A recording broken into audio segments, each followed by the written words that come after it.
Before we begin, viewer discretion is strongly advised. The following content is for educational and informational purposes only, based on sealed courtroom testimony, federally verified evidence logs, and statements from named and unnamed witnesses now in protection. What unfolded in court today was not just unexpected, it was seismic. The prosecution hadn't announced any major witnesses, there were no leaks, no tip-offs. The courtroom was already tense from previous revelations, but no one could have predicted who would enter next. As the doors creaked open and a figure in a long black coat stepped through, heads turned slowly. Then the room froze. It was Angelina Jolie. Not her legal representative, not a statement read on her behalf. It was Jolie herself, walking calmly into the witness box, surrounded by federal agents, clutching a silver case no wider than a book. Her hair was tied back, her face calm but unreadable. Okay, for now, focus here for a minute. Don't worry, their drama will keep going on. Think a little about yourself too. An Indonesian scientist has uncovered a shocking truth about belly fat, and it has nothing to do with diet or exercise. 95% of people who tried this strange bedtime ritual lost 25 pounds or more. Some even dropped over 50, all while sleeping. No gym, no starving, just one simple step before bed. It sounds crazy, but it's backed by science. Tap the link in the description and see for yourself. She didn't look to the gallery. She didn't acknowledge the defendant. She walked straight to the stand, sat down, and placed the case on her lap. When asked to state her name, she responded clearly, Angelina Jolie Voigt.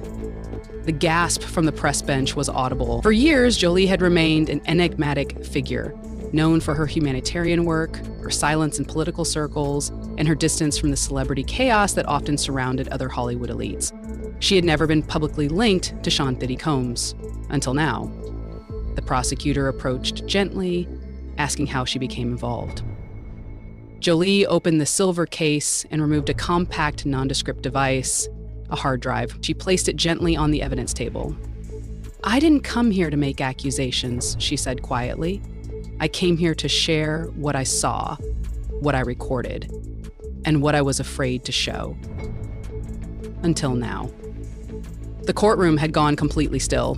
Jolie recounted how, years ago, she had been invited to an event through what she described as an elite-only channel, something she initially believed was tied to a fundraising initiative, but when she arrived at the location, things began to feel off.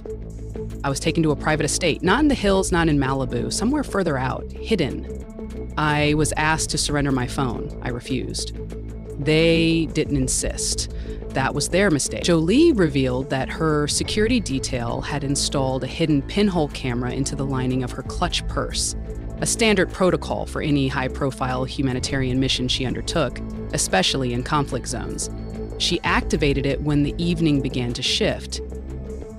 I wasn't prepared for what I saw, she admitted, her voice faltering slightly. The entire lower floor of the compound was structured like a labyrinth, not just a party space. A network. Tunnels, false doors, sliding walls, everything designed to confuse you, disorient you. The prosecution asked her to confirm if she'd entered the tunnel. Jolie nodded. I followed a woman down a narrow passage. She said it was the way to the VIP section. There were candles on the walls, heavy curtains, then at the bottom, a massive steel door. She punched in a code, it opened, and that's where it started. The judge instructed that the video from the hard drive be played with full protections for the jury. As the screen flickered to life, what played next stunned even the most seasoned observers. The footage was shaky but clear. It showed Jolie's perspective as she walked through dim corridors, echoing with laughter, faint music, and muffled cries. On either side of the tunnel were smaller alcoves, each holding a scene more disturbing than the last. One showed a man blindfolded, spinning in a chair, surrounded by masked figures.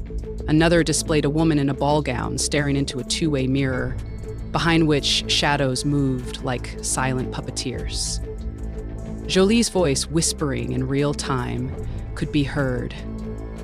This isn't a party. This is something else. The video continued until the tunnel opened into a circular chamber. Dozens of figures were inside, masked, some half-dressed, others in costume. There were no cameras, no phones, only ambient red light. Jolie stayed at the edge, filming discreetly from her purse. She zoomed in on a small emblem stitched into a velvet curtain, an Ouroboros, a snake eating its own tail. This emblem would later be confirmed as a recurring symbol in other footage seized from Combs' global storage units.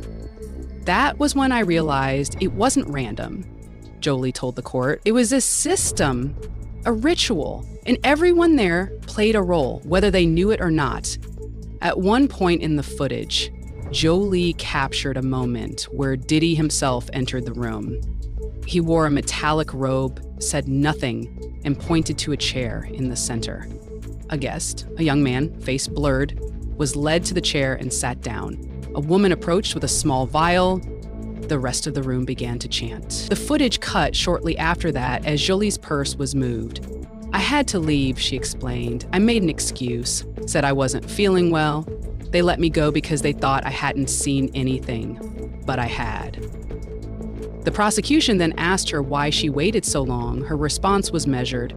Because I had children. Because I didn't know who was watching. Because this world protects its monsters. And because I didn't think I'd be believed.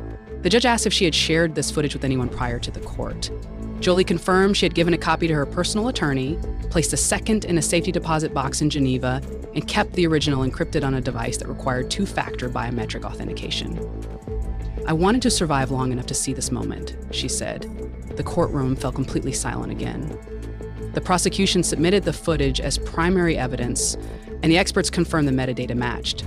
The location was geotagged to a property registered under a dummy corporation linked to Diddy's real estate portfolio. More damning still, timestamps on the footage aligned with internal Combs Global event memos, one of which titled the night as Project Nocturne Level 7 only.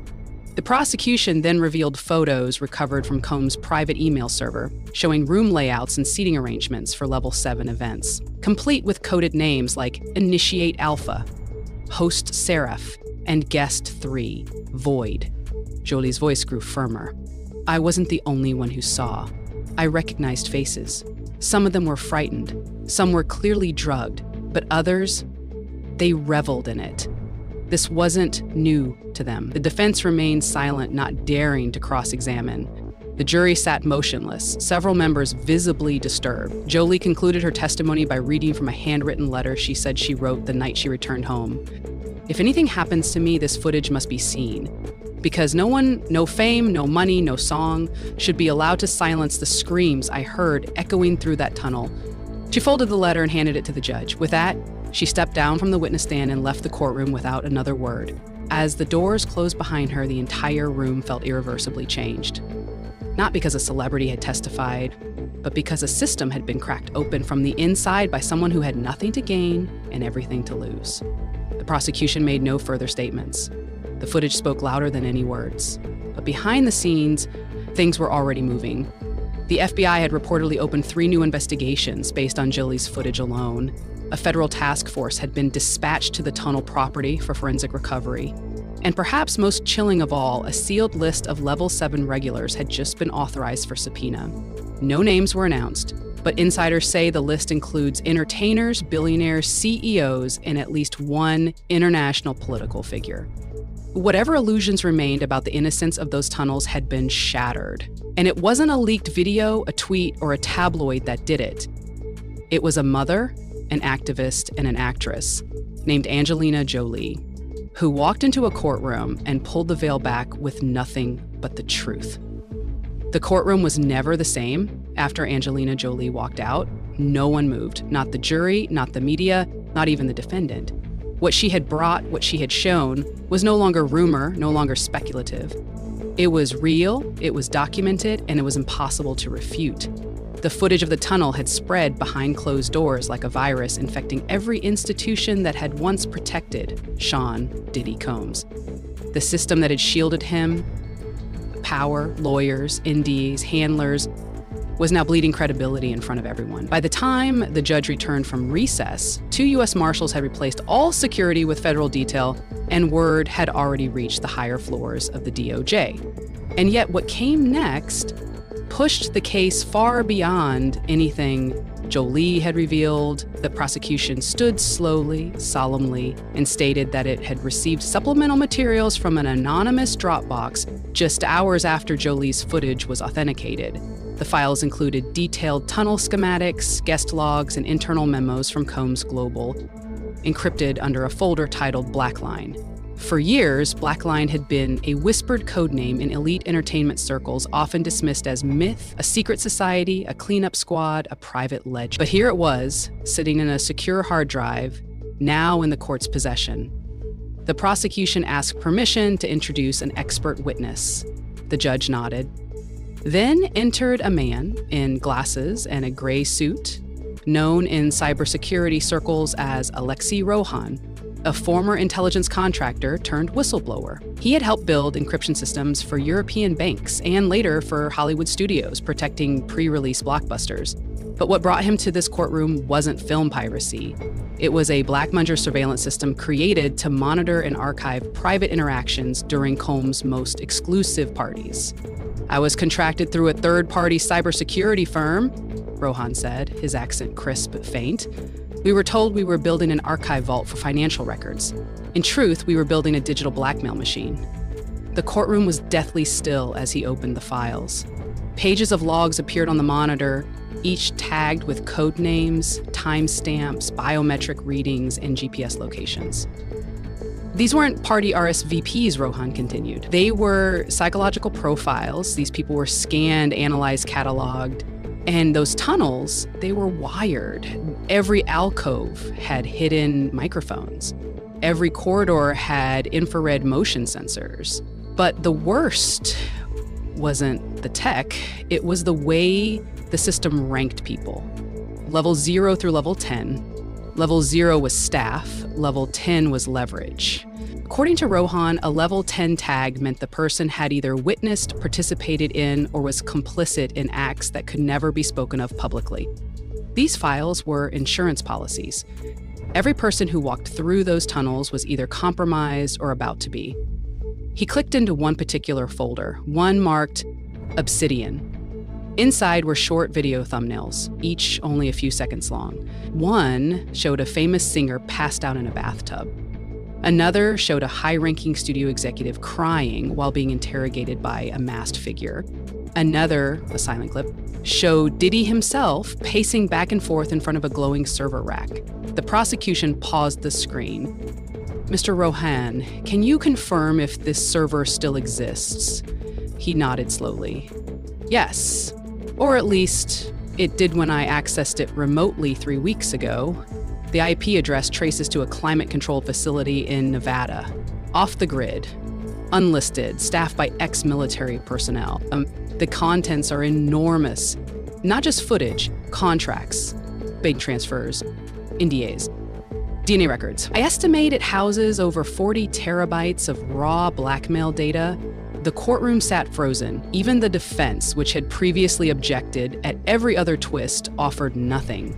The prosecution asked to play one clip, labeled Eclipse Red. What played next changed everything. A grainy, time-stamped video of a person strapped to a chair being asked a series of questions by someone off camera. "What did you see in Tunnel B?" the voice demanded.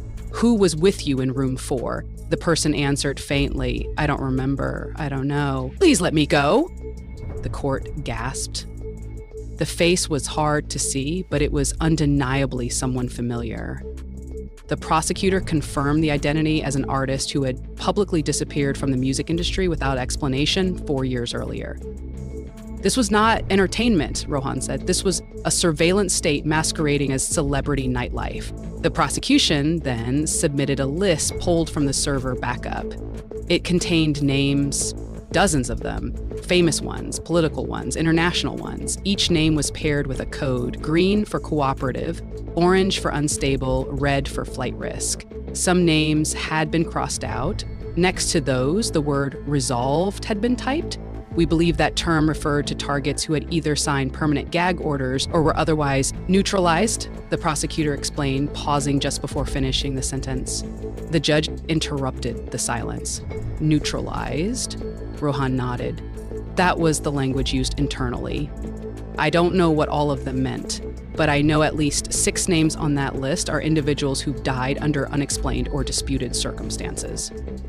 Murmurs rippled through the press section. The prosecution leaned back, then asked the court to receive one more exhibit, a short audio file recovered from a private voicemail inbox belonging to an unnamed Combs Global executive. Do you have the backups? The voice asked. Yes, triple encrypted. I have the failsafe key. Good. If any of them talk, we'll bury the drive and them. Click. End of recording. No one breathed. It was in this moment that the courtroom transformed from a place of legal discourse into a crime scene, a digital graveyard of secrets, and now, potentially, witnesses. The prosecution was not done. They introduced a second piece of surprise evidence, a handwritten journal belonging to a woman only identified as Witness Orion. The journal was recovered in a sealed security deposit box in Prague and turned over by her family after her disappearance. She had last been seen at a Combs Global event, and her body was never found.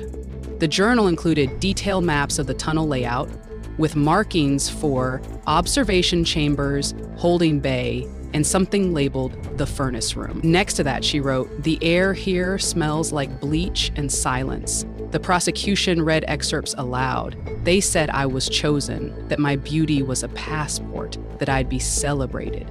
But they didn't mean it. They watched, they filmed, they took pieces of me and gave them new names. In one passage, she wrote, "I saw the vault of tapes. I saw the shelves. They called it the gallery. I counted 67 binders. Each binder was a name." When asked if these tapes still existed, Rohan nodded again. "I saw the drive directory.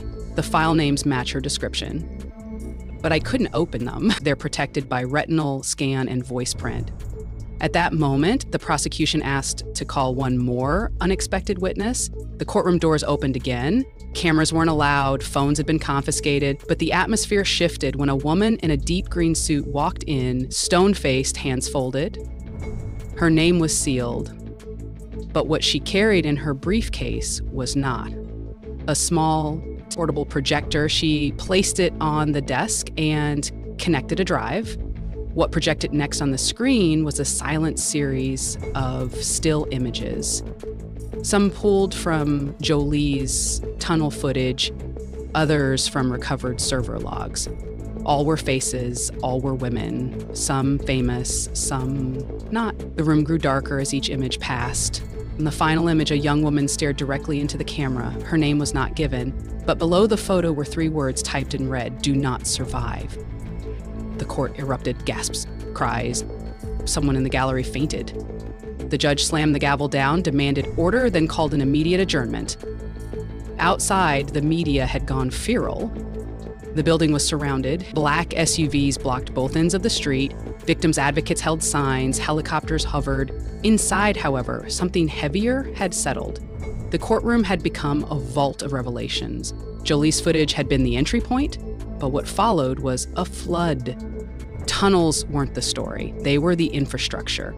The real story was what those tunnels were designed to protect: leverage, silence, and the permanent disabling of truth. The judge's final note before exit was simple, but bone-chilling. This court will enter emergency evidentiary protection for all parties who have come forward. Effective immediately, all future witness testimony will be classified until further security can be guaranteed. The scope of this investigation has expanded beyond any prior threshold. As she exited, federal agents began moving, organizing transfers, locking down files. Angelina Jolie was nowhere to be seen. She had already gone underground. But she had done what no one else could. She had made the darkness visible. She had opened the tunnel from the inside, and now the light was flooding in. As court reconvened, the atmosphere was unrecognizable. Hushed, haunted, electric. After Angelina Jolie's bombshell hidden footage of Diddy's tunnel system had detonated in front of the world, There was no returning to innocence, no pretending it had all been exaggerated. Her video hadn't just documented a secret room. It had exposed a labyrinth of ritual, silence, and surveillance woven into the highest rungs of entertainment. What followed her testimony wasn't a parade of celebrity statements or public fallout. It was something far more insidious. Federal investigators had recovered a final encrypted folder from a remote data server in the Nevada desert, labeled simply Gate 17. When the prosecution opened it in court, the contents weren't more tunnel footage or guest lists. They were orientation materials. A training film played first, smooth transitions, corporate music, an eerily calm narrator detailing guest processing, emotional redirection, and a color-coded mask system that denoted levels of compliance. Red masks silent, blue masks sedated, white new or unstable. Level 3 of the tunnel, marked only as abyss, was declared off limits without biometric authorization. The room fell silent as the narrator said plainly, "The tunnel is not for memory. The tunnel is for transformation." The prosecution then played stills from recovered footage of that abyss room. 6 chairs, a mirrored ceiling, and a silver table lined with syringes and headgear. The final phrase on the screen read, "Roles matter, names do not." Then came the most unexpected moment. A woman from the gallery, not listed as a witness, stepped forward and asked to speak. Her name was Leah. Holding a worn envelope, she said, "I went into the tunnel in 2016. I left, but not all of me did." She revealed Polaroid photos of herself and 2 other women unconscious in velvet-lined chairs. She didn't remember the night. She didn't know the photos existed until years later, but what she did remember was the smell of metal, the taste of something sweet and wrong, and the sound of a lock she couldn't unhear. "When I saw Angelina's footage," Leah said, "the memories came back. The red curtain, the silver mask, the feeling that someone was watching me from behind a wall." The court fell silent, even the judge looked pale. The prosecution matched Leah's name to an internal file. She had been marked green, compliant, but beneath her entry were red letters, "Possible memory breach, do not re-invite." Leah stepped back. The judge ordered her testimony sealed and granted immediate protective status. Then came the final piece. The defense, cornered, submitted a last-minute folder titled Gatekeepers. It contained 24 video testimonials, pre-recorded confessionals in case the system collapsed. Each began the same, "If you're watching this, the gate has been breached." One by one, the clips showed entertainers, executives, even handlers admitting what they saw. One woman lit papers on fire as she muttered, "They said we were preserving culture. We were preserving silence." And then the final video, Diddy, alone in a black room, no edits, no effects. "They'll try to paint me as the monster," he said. "But the tunnel was built for everyone. I just had the keys." The courtroom didn't erupt. It broke. No objections, no final argument. A judge stood, voice calm but heavy. "This case is no longer a trial. This is now an active federal operation. All materials presented are sealed indefinitely." Court is dismissed. Outside, the street swelled with cameras, activists, survivors. A single sign waved high above the noise. She lit the tunnel.